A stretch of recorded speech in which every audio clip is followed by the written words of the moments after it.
집사들은 한 아내의 남편이 되어 자녀와 자기 집을 잘 다스리는 자일지니.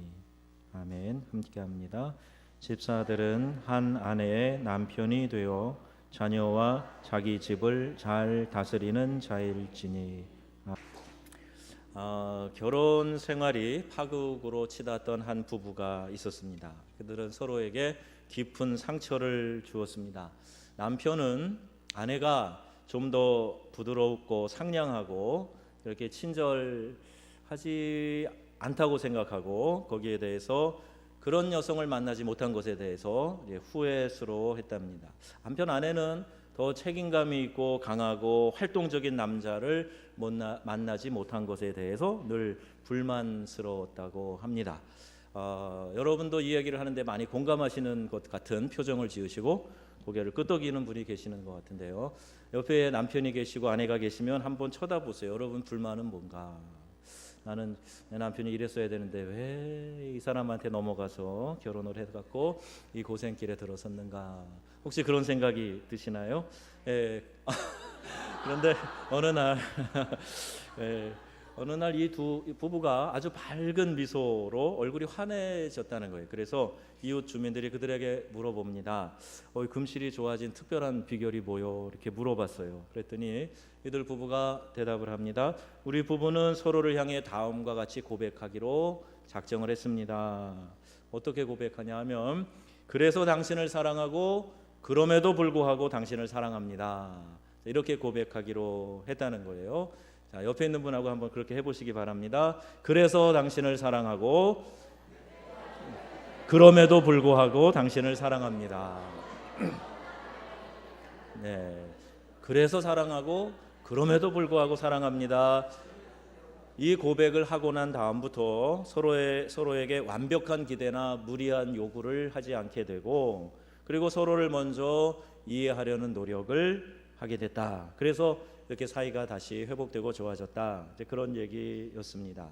잠언 10장 12절 말씀에 미움은 다툼을 일으켜도 사랑은 모든 허물을 가리느니라, 이런 말씀이 있습니다. 여러분도 오늘 한번 생각해 보세요. 이런 생각을 오늘 부부주일에 한번 하면 좋겠습니다. 내 남편의 가장 매력적인 부분은 뭔가 한번 생각해 보는 거예요.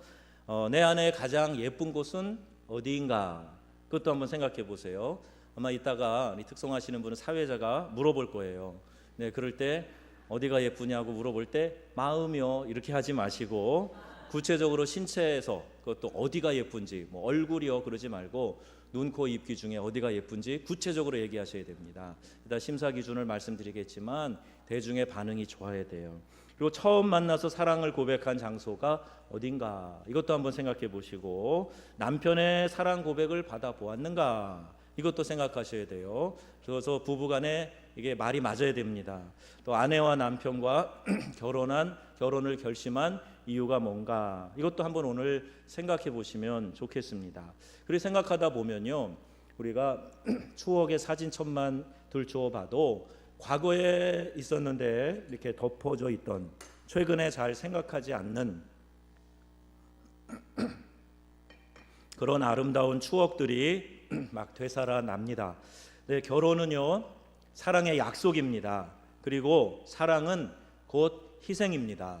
오늘 우리 안수 집사님 기도에도 있는데, 희생, 이것은 사랑을 전제로 할 때 나타나게 됩니다. 배우자를 위해 나를 희생하면 2배의 사랑이 나에게 돌아오지요. 또 결혼 생활의 비극은 대부분 이기심에서 시작이 됩니다. 가정은 남편이나 아내, 어느 한 사람의 일방적인 노력과 헌신, 희생만을 가지고는 지탱되어지지 않습니다. 가정은 남편과 아내가 함께 일구어 나가는 삶의 터전입니다. 인생의 가치와 즐거움은 가정에서 비롯됩니다. 그러므로 어떤 이유로든지 가정을 돌보지 않고 아내와 남편을 소홀히 대하는 것은 스스로 불행을 자초하는 것입니다. 결혼은 사실 냉혹한 현실입니다. 연애할 때랑 또 다르지요. 그것은 삶에 대한 십자가를 지는 체험이기 때문에 그렇습니다. 필연적인 운명에 대항해서 싸우기보다는 인내를 배우기를, 또 우리 결혼 생활을 통해 인내를 배워 나가는 것을 우리가 지향해 가야 되지요. 핑크빛 꿈이 아니라 핏빛 전쟁일 수도 있는 것, 이것이 결혼 생활이라고 이야기하죠. 잘못하면 사철에 봄바람 불어있고가 아니라 사철에 칼바람 불어있고 이렇게 될 수도 있습니다. 그래서 성경은 말씀하지요. 사랑은 오래 참고, 사랑은 온유하며, 시기하지 아니하며, 사랑은 자랑하지 아니하며, 교만하지 아니하며, 무례히 행치 아니하며, 자기의 유익을 구치 아니하며, 성내지 아니하며, 모든 것을 믿으며, 모든 것을 바라며, 모든 것을 견디느니라. 우리 기독교에서 사랑을 강조해서 기독교를 사랑의 종교라고까지 이야기하는데, 이 사랑을 구체적으로 어떻게 표현하는가 하는 것이 고린도전서 13장 이른바 사랑장에 잘 나와 있습니다. 결혼은 사랑과 행복의 시작이지만 무겁고 고통스러운 십자가를 함께 지는 훈련이기도 합니다. 두 사람이 하나가 되기는 말처럼 그렇게 쉽지 않기 때문에 그렇습니다. 서로 내려놓아야 될 것들이 많이 있어요. 거의 30년 동안 따로따로 살다가 같이 한 몸 되어 한 가정 이루어 살아가는 것, 서로가 인내하고 서로를 받아들이지 않으면 굉장히 어려운 삶이 되는 것이지요. 이 모든 것의 핵심은 인내입니다. 잘 참는 것입니다. 참아내야 진정으로 하나가 될 수 있습니다. 베드로전서 3장 7절 말씀합니다. 남편 된 자들아, 이와 같이 지식을 따라 너희 아내와 동거하고, 저는 더 연약한 그릇이요 또 생명의 은혜를 유업으로 함께 받을 자로 알아 귀히 여기라. 이렇게 말씀하고 있어요. 남편이 예수님 잘 믿으면요, 아내에게 잘할 수밖에 없습니다. 말씀 따라 살다 보면 잘할 수밖에 없어요. 밀월 기간에는 서로 좋아서 못 견딥니다. 그러나 가정 생활을 하다 보면요, 양말 벗는 것 하나부터 시작해서 치약 짜는 문제까지, 또 화장실에서 흔히 발생하는 이 남자와 여자의 신체 구조 때문에 변기 뚜껑을 올리냐 내리느냐, 이 문제 가지고도 사소한 다툼이 시작됩니다. 그런데 한 가지 잘못된 것을 지적하면요, 그러면 100가지 잘못을 들고 역습을 하는 것, 이게 이런 모습을 쉽게 발견할 수가 있어요. 이럴 때 배우자가 마음에 들지 않아서 실망하게 되죠. 왜 내가 저런 사람과 결혼했나, 후회도 해보고 그러다 별거도 하고 그런 일이 일어납니다. 이것을 막고 행복한 결혼 생활을 유지하기 위해서 어떤 거를 우리가 마음에 잘 새겨야 될까? 어떤 영미권에서 설교자가 케어라고 하는 영어 단어를 가지고 앞자를 하나씩 따서 중요한 단어 몇 가지를 가르쳐주고 있어요. 영어로 케어라고 되어 있는데 돌본다 그런 뜻이죠. 그래서 첫 번째 케어의 첫 자는 C 아닙니까? C. 그래서 첫 자는요, 서로 고치면서 성숙하도록 도전해라. 챌린지라는 단어입니다. 또 그 다음에 A라고 되어 있는데 우선 있는 모습 그대로 수용해라. 그래서 accept라는 단어입니다. accept, 받아들여라, 수용해라. 또 하나님이 창조하신 인간 작품으로 상대방을 존대해라. respect라는 단어가 있어요. C-A-R. 한자 뭐가 남았어요? 이자가 남았네요. 이자는 뭐냐 하면 기억하지 말아야 할 나쁜 점들을 삭제, 지워버려라. 그래서 erase라는 단어입니다. 그래서 앞에 한자씩 따가지고 케어, 돌본다. 그래, 이 결혼 생활을 잘 유지하고 행복하게 사는 중요한 원리가 이 단어들에 숨어 있다는 거예요. 제가 이 설교 원고 PPT 만들려고 제 딸한테 줬더니 아빠 설교 중에 오늘 리스펙트가 있던데 지금 엄마한테 한 말은 리스펙트가 아니다고 생각을 했던 모양이에요. 그래서 제가 오늘 그 말을 탐방 듣고 왔습니다. 고린도전서 7장 3절에 남편은 그 아내에 대한 의무를 다하고 아내도 그 남편에게 그렇게 할지라 말씀하고 있어요. 부부싸움은 어느 가정에나 있습니다.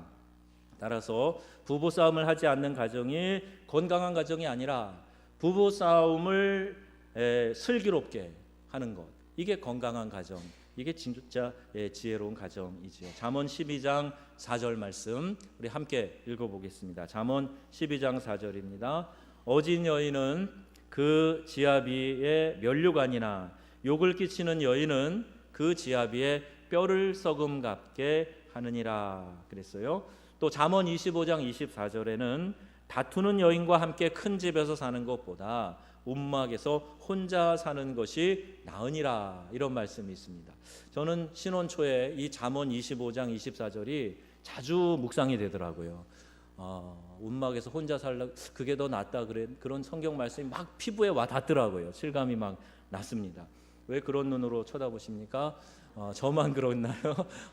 어떤 때는 정말 혼자 있는 게 낫겠다, 피곤하다, 이런 생각이 드실 때 그것이 잘못된 게 아니라 그럼 어떻게 지혜롭게 아름다운 가정으로 만들어 갈 것인가, 그걸 말씀에서 원리를 찾아가면서 그 말씀을 적용하고 실천해야 됩니다. 왜요? 세상에는 완전한 가정, 완벽한 가정 없습니다. 사람도 완벽한 사람, 완전한 사람 없습니다. 그리고 공동체도, 어느 공동체도 만족하고 완전하고 그런 공동체 없습니다. 만들어 가는 거예요. 먼지 하나 없는 집에서 살고 있는 사람도 없습니다. 아무리 완벽한 환경을 가지고 있어도 그 안에 사는 사람들이 행복하지 않으면 그 좋은 환경도 의미가 없습니다. 차라리 불안전한 환경 속에서 행복하게 사는 것이 나아요. 고기가 집에 가득하고 다투고 싸우는 것보다 집에 먹을 것 콩 한 쪽밖에 없어도 서로 화목하고 사랑하고 사는 것이 더 낫다는 거예요. 완전한 가정을 만들려고, 우리가 완벽하게 만들려고 애쓰는 것보다 서로 부족한 것을 인정하고 더 나은 가정으로 만들어 가려고 하나씩 하나씩 노력하는 것, 이것이 더 필요하다는 것이죠. 비록 가진 것이 많지 않아도 사랑이 있고 꿈이 있고 내일의 희망이 있으면 거기에 행복이 있고, 행복한 가정이 곧 작은 천국이라, 이렇게 우리가 말할 수 있습니다.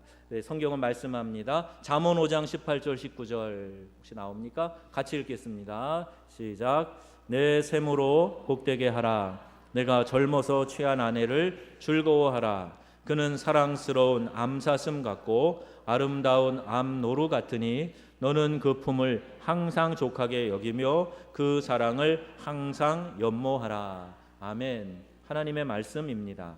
전도서 9장 9절 또 읽겠습니다. 내 헛된 평생의 모든 날, 곧 하나님이 해 아래에서 내게 주신 모든 헛된 날에 내가 사랑하는 아내와 함께 즐겁게 살지어다. 그것이 내가 평생의 해 아래에서 수고하고 얻은 내 분복이니라. 아멘. 사랑하는 아내와 행복하게 살아라. 그게 진짜 복 중의 복이야. 이렇게 말씀하고 있어요. 이 세상은 죄악의 유혹 가운데 우리를 자꾸 엉뚱한 곳에 시선을 돌리게 하고 거기에 행복이 있고 거기에 만족이 있다고 유혹하고 속삭입니다. 그렇지 않습니다. 말씀이 진리이고 이 말씀대로 사는 것에 행복이 있고 기쁨이 있는 줄로 믿으시기 바랍니다. 어느 동네에 두 집이 이웃하고 살고 있었어요.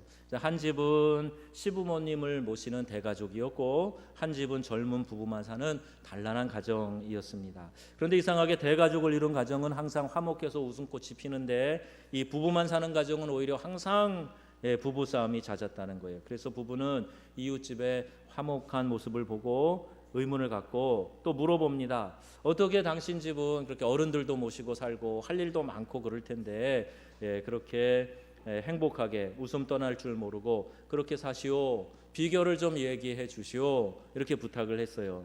그래서 이웃집 주인이 대답을 합니다. 네, 그것은요, 당신네 집은 제가 가만히 보니까 잘은 모르지만 두 분 너무 똑똑하고 훌륭하신데 우리 가족은 모두 바보들이기 때문이죠. 이렇게 이야기를 했습니다. 더 궁금해졌어요. 그게 무슨 얘기입니까? 다시 되묻습니다. 아니, 그 말씀이 무슨 뜻이에요? 물었을 때 오늘 아침에 있었던 일입니다. 실예를 들어준 거예요. 내가 출근하다가 물을 엎질렀어요. 그때 나는 내 아내에게 내 부주의로 물을 엎질러서 미안하다 이렇게 용서를 청했지요. 그랬더니 제 아내는 아니에요. 생각이 모자라서 물그릇을 그곳에 놓은 것이 잘못이었어요. 제 자신의 잘못입니다. 그랬대요. 그리고 오히려 용서를 청했답니다. 그런데 옆에 계시던 저희 어머니께서 아니다. 나이살이나 먹은 내가 그것을 보고도 그대로 뒀으니 내 잘못이 더 크다. 이렇게 말을 했다는 겁니다. 그래서 우리 집은 이렇게 바보스럽고 후회하는 그런 이야기, 사과하는 얘기만 하는 사람들만 있어서 우리 집은 화목하고 이렇게 웃음이 떠날 일이 없는 것 같아요. 이렇게 이야기를 했다는 거예요. 시편 144편에 이러한 백성은 복이 있나니 여호와를 자기 하나님으로 삼는 백성은 복이 있도다 그랬어요. 하나님이 기준이 되시고 그 말씀 안에서 서로가 맞춰가면요, 하나님이 정점에 계시고 하나님을 향해 같이 가다 보면 점점 간격이 좁아지고 그 앞에서 만나게 되어 있습니다. 나를 따라와라, 나처럼 해라, 왜 나처럼 하지 않냐 주문하다 보면 서로 갈등과 또 그 골이 더 깊어지게 되지요. 행복한 가정은 하나님 말씀 위에 선 가정입니다. 부모는 자녀를 좀 더 잘 이해하려는 마음이 필요하고 또 이해 없이는 자녀를 노엽게 하기 일상이에요. 그래서 에베소서에 보면 너희 자녀를 노엽게 하지 말고 오직 주의 교양과 훈계로 양육하라 이렇게 말씀합니다. 부모는 자녀를 소유물로 생각해서는 안 되고 하나님께서 맡겨주신 고귀한 선물로 인정하고 받아들이고 또 내가 잘 양육할 교사로서의 책임을 다해야 됩니다. 내 가정을 귀히 여길 줄 알아야 됩니다. 가정보다 친구를 좋아하고 유흥장을 좋아하고 술집 좋아하는 것이 우리의 가정에 작은 것 같지만 파탄의 요인이 될 수 있다. 또 현대인들이 앓고 있는 큰 문제의 시작도 이와 같은 곳에서 시작된다는 것을 알아야 됩니다. 부모가 가정에 충실할 때 자녀가 또 훌륭하게 성장할 수 있는데 우리 가정의 주인은 하나님입니다. 하나님을 중심에 모시고 하나님을 어른으로 모시고 그 하나님 앞에서 함께 맞춰가는 삶, 이것이 행복한 가정의 삶입니다. 우리 다 같이 찬송가 559장 우리 가사 생각하면서 한번 불러보겠습니다. 1절, 2절, 3절 559장 같이 부릅니다.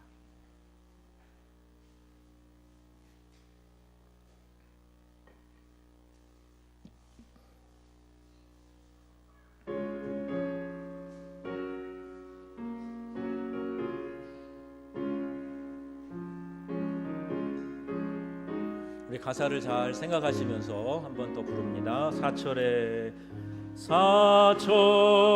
봄바람 불어있고 하나님 아버지 모셨으니 믿음의 반석도 든든하나 우리 집 즐거운 동산이라 고마워라 임마누엘 예수만 섬기는 우리 집 고마워라 임마누엘 복되고 즐거운 하루하루 어버이 우리를 보이시고 동기들 사랑에 뭉쳐있고 기쁨과 서름도 같이 하니 한간에 조가도 천국이라 고마워라 임마누엘 예수만 섬기는 우리 집 고마워라 임마누엘 복되고 즐거운 하루하루 아침과 저녁에 수고하여 다같이 일하는 온 식구가 안상에 둘러서 먹고 마셔 여기가 우리의 낙원이라 고마워라 임마누엘 예수만 섬기는 우리 집 고마워라 임마누엘 복되고 즐거운 하루하루. 아멘. 끝으로 행복한 결혼 생활의 비결 10가지를 여기에 적어 놓을 텐데 같이 읽겠습니다. 첫 번째입니다. 다 같이요. 부부는 서로 자기 몸처럼 사랑해야 합니다. 두 번째, 아내 남편의 단점에 한쪽 눈을 감으세요.